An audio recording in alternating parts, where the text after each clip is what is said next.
Welcome to Not Milk Never Milk. Subscribe if you're lactose intolerant. You begin by making sure the scanner is powered and linked to the workstation. This prevents interruptions. Open the library system to the correct checkout or inventory screen so scan data flows directly into the right field. Hold the barcode steady about 6 to 12 inches from the sensor and align the red beam across the code. This maximizes read accuracy. Once you hear a beep or see a confirmation, move immediately to the next item to keep throughput high and avoid backlog. You should scan each barcode once and watch the on-screen confirmation. This tells you the system accepted the code. If the patron or item record doesn't populate correctly, stop and correct the field.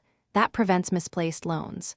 When processing many items, switch to batch or basket mode so you can review the queued list before finalizing. This reduces circulation errors.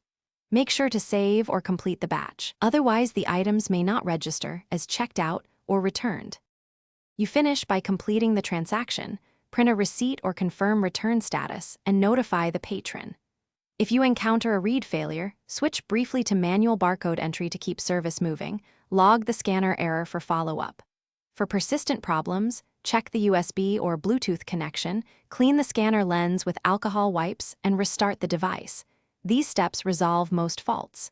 If the problem continues, escalate to IT with the model and error behavior so they can replace or reconfigure the unit.